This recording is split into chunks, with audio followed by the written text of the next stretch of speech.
Uncle uncle আমাকে 5 টাকার ভাত দেন।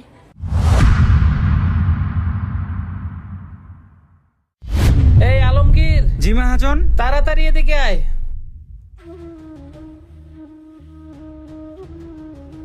আলমগীর, তাড়াতাড়ি একটু পানি নিয়ে আয়। ঠিক আছে মহাজন। মামুনি, কি হয়েছে তোমার? কথা বলো মামুনি। মহাজন, এই যে নেন পানি। না না, আমাকে আর মারো না। আরে মামুনি, কি হয়েছে তোমার? কে তোমাকে মারছে? আমি আপনার পরে বলতেছি সব, আগে আমার কয়টা খাওয়ান দেন। আলমগীর, তুই যা, তাড়াতাড়ি 1 প্লেট খাবার নিয়ে আয়। আর মামুনি, তুমি এইখানে বসো।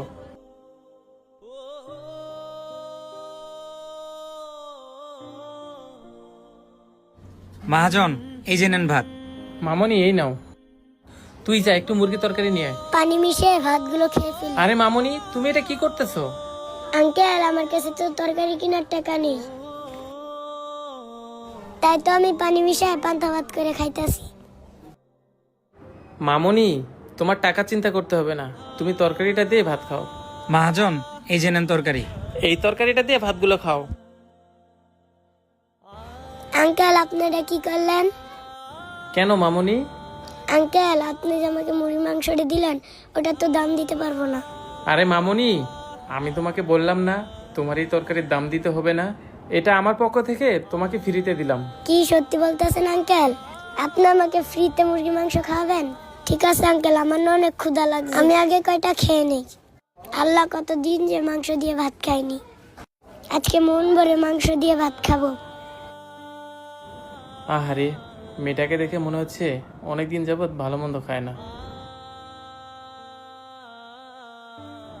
আচ্ছা মামুনি, তখন তুমি আমাকে বলতেছিলা তোমাকে কে জানি মারছিল। আসলে তোমাকে কে মারছিল আমাকে একটু খুলে বলো তো। আঙ্কেল, আঙ্কেল, আমার সৎ মাই না আমাকে মারছে। কি বলো মামুনি? তোমার সৎ মাই তোমাকে মারছে? তোমার বাবা ছিল না? না আঙ্কেল, আমার বাবা তো প্রবাসী, আমার বাবা তো ওই দূর বিদেশে থাকে, ওইখান থেকে তো আমাকে আর দেখতে পারে না। আমার সৎ মাই যা বলে তাই বিশ্বাস করে নেয়। কেন মামুনি, তোমার বাবা কি তোমার সাথে ফোনে কথা বলে না? 2 দিন আগে আমি ফোনটা নিয়েছিলাম আমার বাবার সাথে কথা বলবো বলে। ফোনটা নেওয়ার সময় আমার সৎ মা দেখে ফেলছে। এটা দেখে আমার সৎ মা মারছে আমারে, মায়েরা একটা রুমে বন্দি করে রাখছিল আমারে। এই 2 দিন আমাকে খাইতেও দেয় নাই, তাই তো আমি ক্ষুধা